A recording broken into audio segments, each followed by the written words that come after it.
So I'm almost certain that if this was a rated R movie, this guy could have very easily been this guy.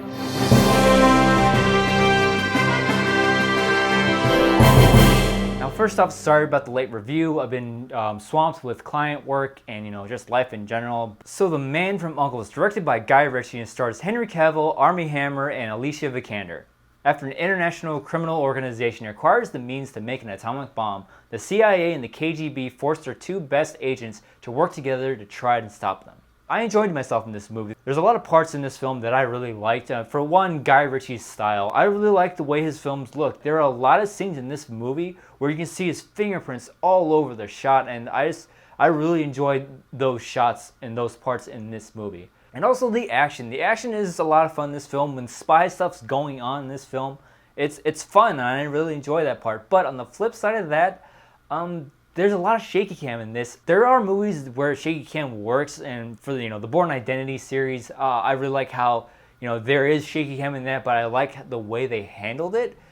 So if you use it correctly, it'll work, but this isn't an example of that. Along with the shaky cam in this film, the editing for the action sequences was very jarring, and it didn't hold on one shot long enough to see where in the environment you are, and it was very confusing and very jarring in this film. And another thing that I liked about this film were the actors' performances. Alicia Vikander in this is pretty good. I enjoyed her in this film, and I really loved her in Ex Machina, and I was really glad that she was in this film because I really liked her in the other film. And her performance in this is pretty good. She really holds her own when she's on screen with the other two actors. And Armie Hammer, say what you will, his track record isn't the best. I mean, because you see him in movies like The Social Network, and he's really good in that film, but then you also see him in The Lone Ranger, and I think we all know how that movie turned out. But in this movie, he's pretty good. I mean, his accent in the beginning of the movie is a little distracting, but as the movie progressed, I forgot about it, and it didn't bother me as much in the beginning of the film.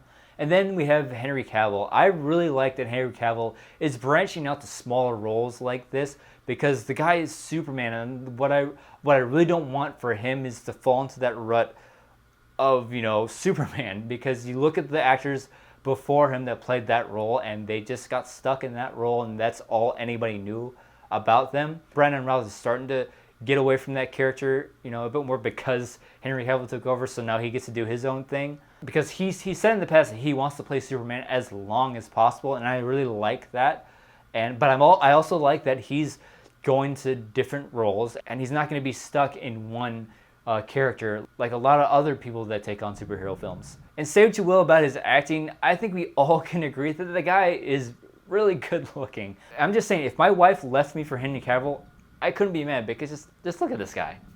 What I liked most about this movie was the chemistry between all the actors. I mean, Henry Cavill and Armie Hammer, they play off each other very well in this film, because their characters are such contrasts of each other. Because Armie Hammer's character is like, he's this Russian KGB agent, and he's very rough and direct. But then we have Henry Cavill, who's very suave, and he's very subtle in his methods too. And I like the dynamic that these two characters had in this film.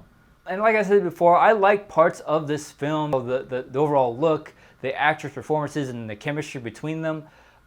But as a whole, the movie was very uncohesive. It felt like it was just a string of scenes tied together. All the scenes just didn't feel like they fit together. The way that the movie transitioned between scenes didn't feel like it flowed right. And this movie's supposed to be a throwback to the 60s spy film. And yeah, it had a lot of elements in that. With that, you get a very basic plot, and a plot that you've seen before. And that was definitely one of the weaker points of the film. And because the plot was so basic, and you felt like you've seen a lot of this stuff before, the stakes in this movie really didn't feel high to me. Because the bad guys are gonna get a hold of a nuclear weapon, and that's bad news for the world. I really didn't feel that threatened in this film. The stakes just didn't feel high in this film, and I just feel it had to do with that basic plot. So overall thoughts. I liked parts about this film. The action was a lot of fun. I could have done without the shaky cam. The action performances and their chemistry really kept me in this film. Guy Ritchie's fingerprints are all over this film. You see his style pop up a lot. But as a whole, the movie's very uncohesive. The stakes didn't feel very high in this. But regardless of that, I enjoyed myself in this film. So I'm giving The Man from U.N.C.L.E. a good game. So The Man from U.N.C.L.E, have you seen it? What did you think about it? Leave a comment below, tell me your thoughts. Don't forget to hit that like button below, help me out please, and if you haven't already, subscribe. And as always, thank you so much for watching. If you like this, you can click right here and see more videos. Bye, Andrew.